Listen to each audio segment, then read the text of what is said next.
Your value has been reassessed to zero. That's what the CEO's daughter said as she dropped my ID badge into a plastic trash bin like it was a used tissue.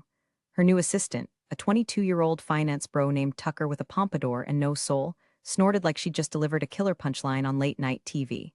Behind him, two more interns in matching blazers clutched iced lattes and tried not to look horrified, or amused, or human. Ivy reclined in the leather chair that used to belong to her father, CEO emeritus now, off playing retirement golf in Tuscany or some equally overpriced hallucination, and twirled a Montblanc pen like she was auditioning for an evil sorority remake of Succession. You've been with the company since? What, the faxes and floppy disks era? She said, scrolling her phone with one hand, like firing me was just an item on her digital to-do list between manipulate stock price and order oat milk. I didn't answer. I just stood there, holding my hands calmly behind my back, the way I used to when leading investor briefings. The way I did when the servers caught fire that one winter and we had to route 6 million in contracts overnight. The way you do when you know something they don't. Look, Ivy continued, clearly irritated by my silence. Streamlining, shedding legacy bloat, you're smart. I'm sure you'll land somewhere. She tossed a manila envelope across the desk like a frisbee. It skidded to a stop next to a half-eaten acai bowl. HR's prepared a generous exit package, she added, already opening a new Slack window. Security will walk you out in 10. I bent to pick up the envelope. Not because I cared about the contents, I didn't. I just wanted to see if she'd flinch when I stood back up. She didn't. That's when I saw it, framed behind her, slightly crooked like a punchline from the universe. The original investor covenant.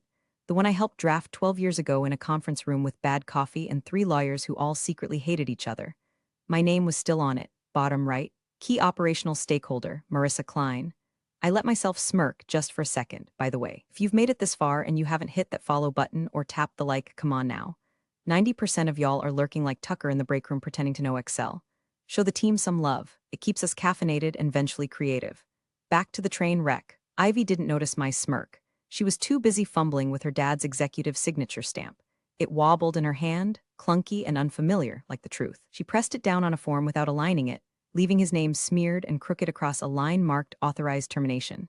Then she stood up, clearly signaling I should leave. Tucker tried to open the door for me, but the handle stuck.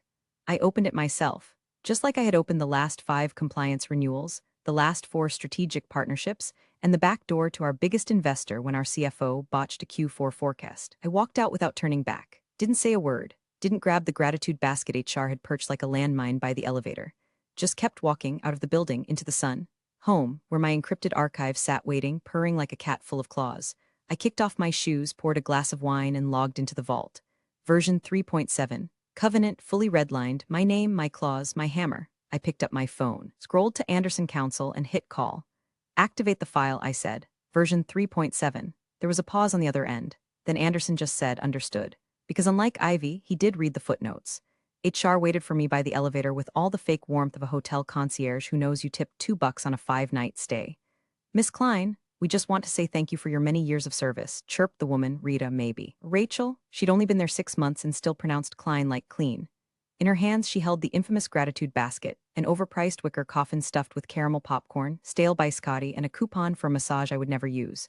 I gave her a nod. No smile, no scene, just a nod that said, I built this place while you were still learning how to schedule Outlook meetings, sweetheart. I didn't touch the basket. As the elevator doors slid shut, I caught a final glimpse of Ivy behind the glass wall of her father's old office, legs crossed, headset on, probably narrating some airheaded reorg vision to our clueless junior team. She didn't glance up. Of course she didn't. People like Ivy don't look at you after they think they've erased you. Let her enjoy it. The ride down to the lobby felt like descending through layers of noise-canceled bullshit, buzzwords, branded values, Slack emojis. By the time I hit the revolving doors, it was all silent, crisp, final. I went home, kicked off my shoes, opened a bottle of that dusty Cabernet I'd been saving for the day I either retired or snapped. I figured this counted as both. Then I powered up my personal workstation. Not the work laptop, I left that on the desk untouched.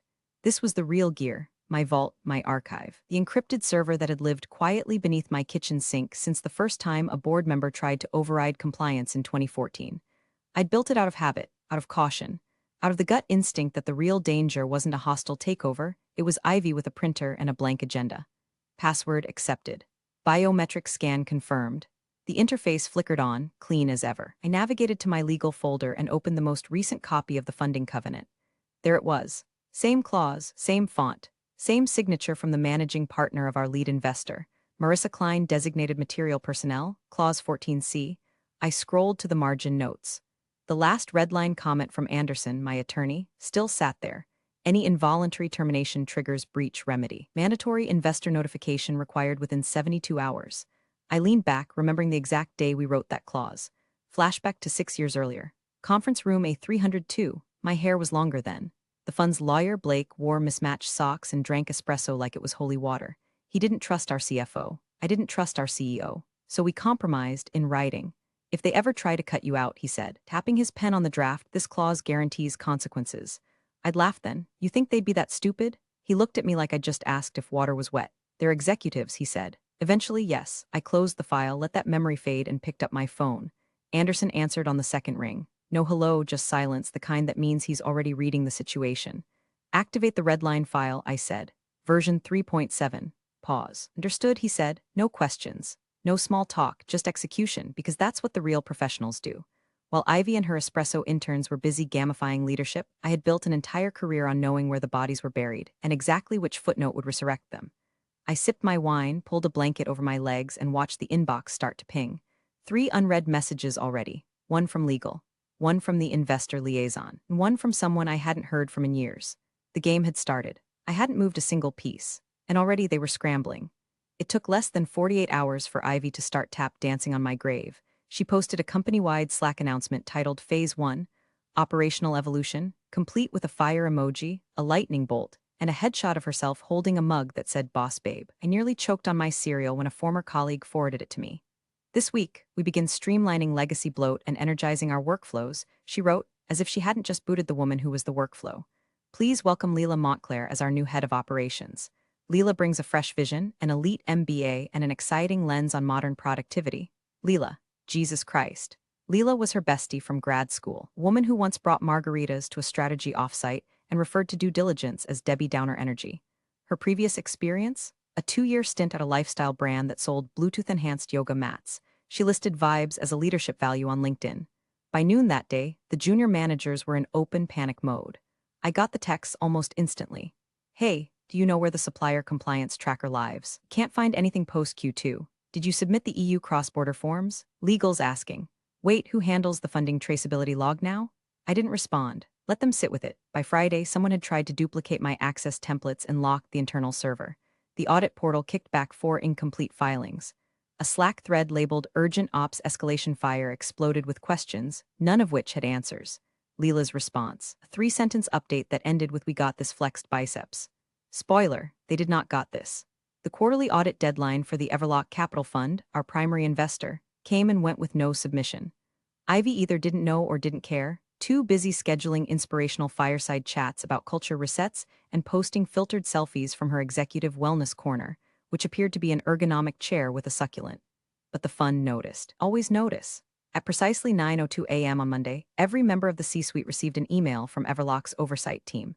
The subject line was sterile, urgent, compliance review requested personnel change notification received no emojis, no pleasantries, just one line in the body, per Clause 14C, please prepare supporting documentation for immediate audit.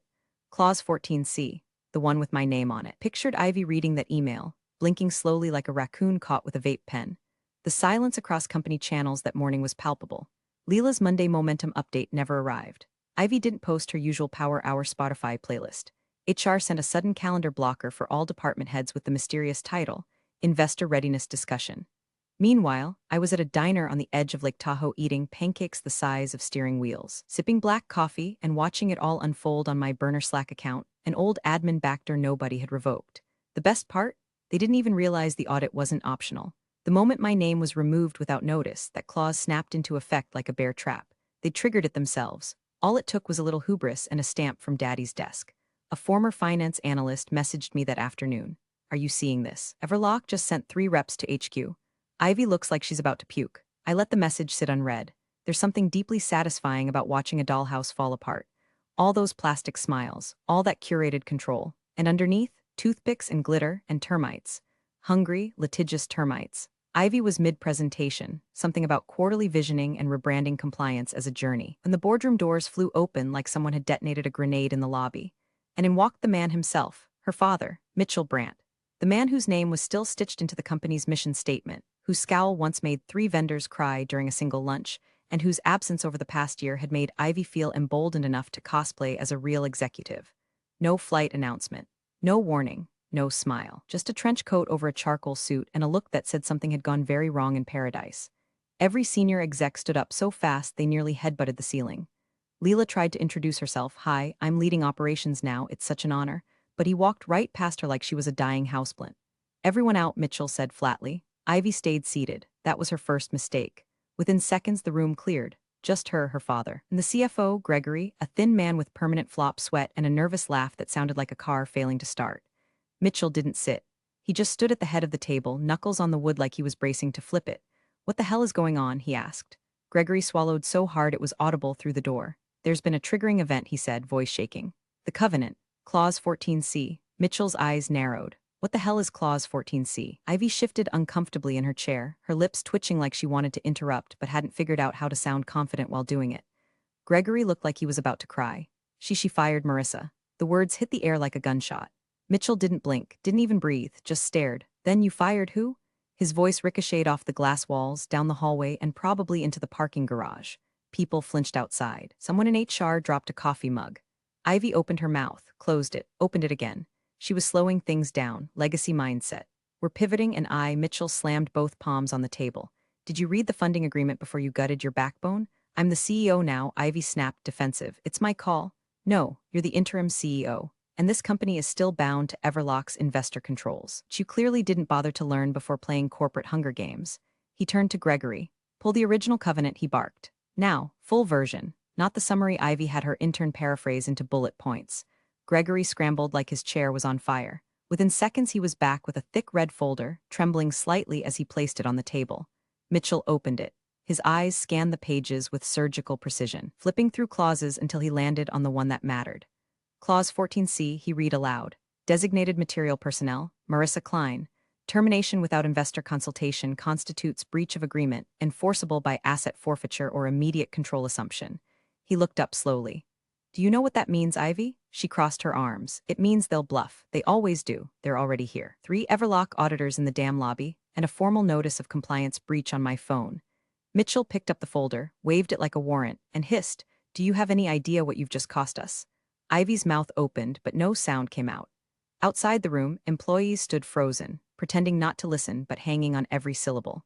The kind of silence that only comes right before a company changes hands or burns down. Mitchell turned to Gregory again. "Get legal. The real team, not whatever startup clowns she's been hiring. We need to know exactly how screwed we are." He looked once more at his daughter. This time no rage, just disbelief. "Jesus, Ivy, you just handed the keys to a nuke and press launch because you thought it was a TikTok filter."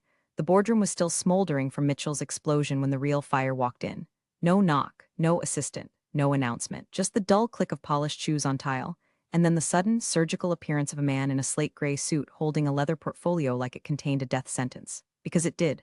"Hello, everyone," he said, tone so dry it could sand wood. "Brandon Fields, lead auditor, Everlock Capital." The air went heavy. You could feel it, the oxygen had changed. Mitchell straightened in his seat. Ivy, caught halfway through dabbing her eyes and reapplying lipstick, pasted on a frozen smile like she thought she was hosting a charity brunch. "Oh, Brandon, of course," she said, rising. "We were just reviewing the—" He didn't shake her hand. Didn't even glance at it. Instead, he walked calmly to the head of the table, Mitchell's spot, and placed a thick, dog-eared document squarely in the center. The original funding covenant, marked up in red ink like a teacher grading the world's most expensive group project. He tapped the page. One name underlined, highlighted, bolded. Marissa Klein. "This clause," Brandon said, voice even. "Clause 14C, material personnel designation. Triggered automatically upon involuntary termination without investor advisement." Ivy opened her mouth, but Mitchell raised a hand. Brandon continued. "Per terms of contract, your firm has 72 hours to either reinstate Miss Klein in full capacity or settle the breach penalty." He looked directly at Ivy now, not blinking. "Failure to do either will result in immediate enforcement of seizure protocol. We've already pre-authorized it, just in case." Silence. Mitchell's jaw flexed once. Gregory, the CFO, looked ready to vomit into his tie. Ivy tried to speak again, but her voice caught somewhere between "we" and "didn't know." Brandon ignored it. "We've also frozen draw access from Everlock managed funds pending resolution," he added. "And we've issued a provisional hold on your Series D release. The clause's language is quite clear. Any removal of designated stakeholders nullifies active funding agreements until corrective action is taken or penalties are paid in full." Then he finally looked around the table, gaze slicing through each executive like a scalpel. To be clear, he said, this isn't a negotiation. It's a compliance audit, and the timer has already started. He stepped back, adjusted his cufflinks, and turned toward the door. I'll return at noon on Thursday, with counsel. And then, just like that, he was gone. No folders gathered, no smiles exchanged, just the weight of a $45 million penalty hanging in the air like a guillotine. Ivy sank into her chair. No one's going to actually seize anything, she mumbled.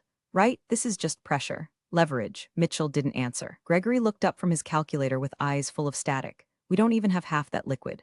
And reinstatement? She's not coming back. She has to, Ivy snapped, panic creeping into her voice. No, Mitchell said coldly. She doesn't. He pushed his chair back, stood, and stared out the window like he was watching his company evaporate one share at a time. The sun outside was too bright, too cheerful.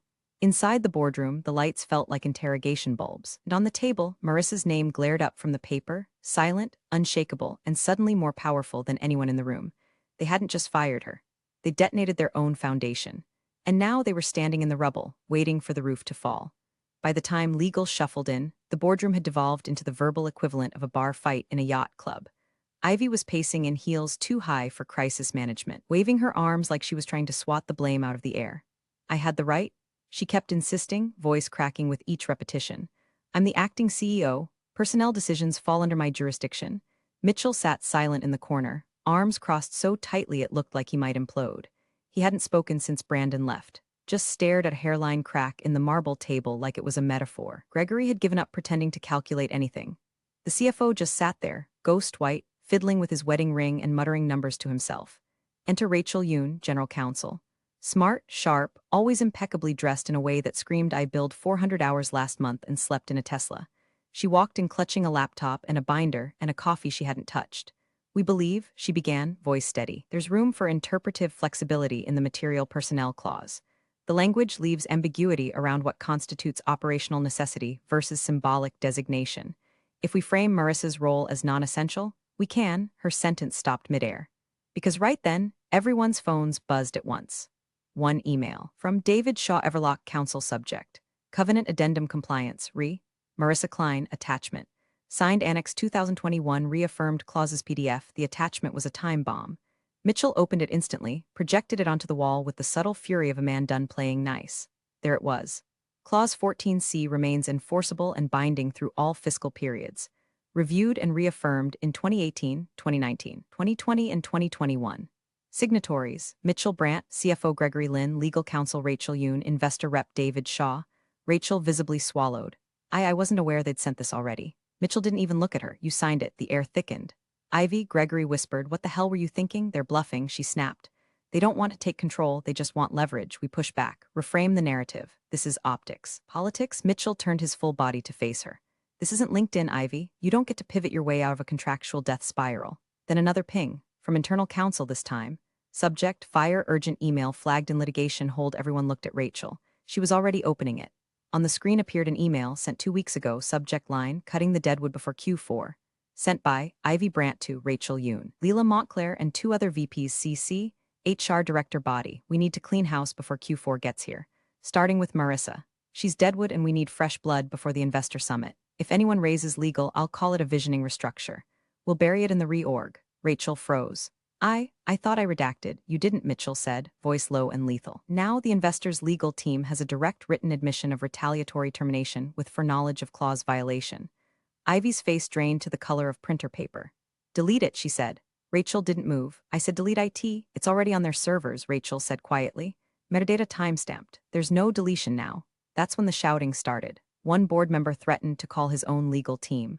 Another accused Ivy of corporate sabotage. Leila tried to offer a branding solution and was told to leave the room. Someone knocked over a glass of water. HR walked in and walked right back out. Mitchell stood in the middle of it all like a condemned king watching his court eat itself. Then he said, we need to call Marissa. The room fell silent. You fired the one person who could have prevented this, he said. Now you better pray she'll save you from it. Ivy opened her mouth to protest, but no sound came, because there were no buzzwords left. No reorgs, no hashtags, just consequences and clocks ticking, and a door that was no longer locked because the person who held the keys was already walking away from the building. At precisely 8:03 a.m. on Thursday, the breach notice arrived. No preamble, no phone call, just an envelope hand-delivered by a courier in a dark suit who didn't bother to make eye contact. Inside, 3 crisp pages on Everlock capital letterhead and a single cover note stapled to the front. This letter serves as formal notice of material breach under Clause 14C of the Funding Covenant.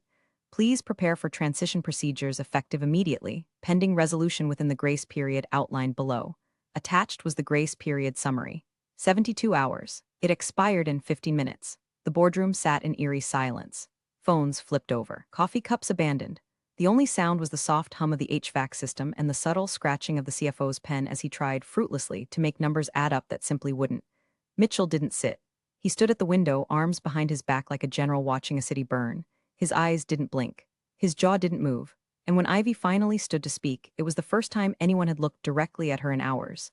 "Dad," she said, "you have to fix this." No one called him that, not here, not ever. It was a personal plea in a professional graveyard, and it hung in the air like a prayer wrapped in desperation. Mitchell didn't respond, didn't even turn around. "I made a mistake," Ivy said louder now. "Okay, I get it, I overstepped, but you have to talk to them. You have history with Everlock. Pull something, call in a favor, make it right."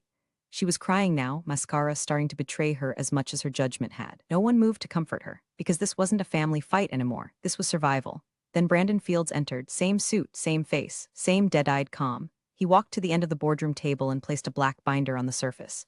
Opened it with surgical precision. Inside, a formal transition packet, fully tabbed with signatures already filled on their side. "I'll be brief," Brandon said. "We are at the end of your remediation window. Per the breach protocol, Everlock requires one of 2 actions to occur now." Everyone leaned forward instinctively. "Option 1," he said, "wire $45 million to the attached routing information to satisfy the covenant breach penalty in full." He paused. "Option 2, surrender operational control per the forfeiture clause. Immediate effect. Everlock assumes direct oversight until further notice." Ivy's mouth opened, but Mitchell's voice cut through first, quiet, gravelly, final. "How long do we have to make the transfer?" Brandon glanced at his watch. 7 minutes, the room went still. Not tense, paralyzed, like a deer not even trying to outrun the headlights anymore. All eyes turned to Gregory. The CFO looked like he'd aged a decade in 3 days. His fingers twitched as he fumbled for his tablet. After a long moment, he looked up and said, barely audible, "We can't cover it, not even close." "How close?" someone asked. Gregory laughed. "Strange, broken sound. Try 27 million short. And that's if we gut R&D and default on payroll." Silence again. Brandon nodded once. He didn't look satisfied, just efficient. "Then Everlock will assume control," he said, as stipulated. He pushed a folder toward Mitchell. "Sign there, acknowledgement of transition." Mitchell didn't move, his face was unreadable. But his hand eventually reached forward, slow and deliberate. Ivy lunged across the table. "No, we can still fix this. I'll call Marissa. I'll double her offer, triple it, she's not vindictive." "She won't, she already declined," Mitchell said without looking at her. The weight of that sentence broke something in Ivy. She crumpled back into her chair, hands shaking. Brandon gathered the signed page and closed the binder. "Everlock will begin immediate deployment of transitional personnel," he said. "Expect full oversight by noon tomorrow. Our legal team will liaise directly with yours." He paused, then added, almost as an afterthought, "And per clause escalation, your internal systems administrator access will be revoked in 90 seconds. Ivy looked around as if waiting for someone to object. No one did. Gregory closed his laptop. A junior board member pulled out their phone and started Googling executive indemnity clause. The room was collapsing in real time, not with a bang, but with the quiet clicking of dominoes laid years ago by a woman they thought was expendable. And now, she wasn't even in the building. She was the building. I was halfway up a switchback in Tahoe when the call came through. My boots were caked in red dust. The air smelled like pine and old snow. Birds were chirping like they hadn't just watched a Fortune 500 company eat itself from the inside out. I had no service for most of the morning, not that I was checking. And you know the bomb's already detonated, you don't go hunting the ashes. But eventually the phone buzzed. I glanced at the screen. Mitchell Brandt, of course. I let it ring twice, just long enough to remind him this was my time now. Then I answered. "Marissa speaking." A pause. Then, "Marissa, it's Mitchell." His voice didn't have the weight it used to. The man who once silenced entire rooms with a throat clear now sounded like someone trying not to choke on his own pride. "I know you're probably busy." "I am," I said, casually adjusting my pack strap. "What's going on?" Another pause, longer this time. "We need you to come back," he said, effective immediately. Full title, operational control, triple what you made before. You'll report directly to the board, no Ivy. I stepped onto a rock ledge and looked out over the lake, calm, ironic. "You should have called before you handed her the keys, Mitch." "I know," he said, softer. "That was my mistake." "No." Corrected, it was hers. "Yours was thinking I'd still be here to clean it up." Silence. Then very quietly, "Will you at least think about it?" I let the wind answer for a moment before I replied. "I've moved on, but I do wish Ivy the best." A long exhale on the other end. Relief, regret, resignation, I didn't care. "She'll need it," I added. Then I ended the call. No goodbye, just peace. By the time I got back down the trail and into range, my inbox was on fire. One message caught my eye, flagged high priority. Subject: transfer of control pending final investor sign-off from Brandon Fields to Legal Mitchell Brandt, Investor Relations CC, Marissa Kleinbody. Effective upon final counter-signature, Everlock Capital assumes full operational control of Brandt Systems per Clause 14C. Compliance and strategy oversight will be advised exclusively by MK Advisory Group, as designated by investor preference. I read it twice. Then I smiled. MK Advisory Group. That would be Marissa Klein Advisory Group, my new firm. I'd formed it quietly the day after I walked out, with enough NDAs and soft commitments in my back pocket to make 3 ex-competitors sweat. I hadn't planned to use it this soon, but fate doesn't wait for anyone, especially not fools. I forwarded the email to Anderson, my attorney, with a simple note: confirm boardroom readiness. I want the marble chair this time. He responded with a thumbs-up emoji and a photo of a nameplate already in production. Etched in gold, not plastic. The boardroom was silent, not the tense kind of silence like before a vote or after a bad earnings call. No, this was terminal. The kind of stillness that settles in once everyone in the room realizes they've already lost. There's no fixing, no spinning. Just the sound of reputations bleeding out into expensive carpet. Brandon Fields stood at the head of the table, same slate gray suit, same expressionless stare.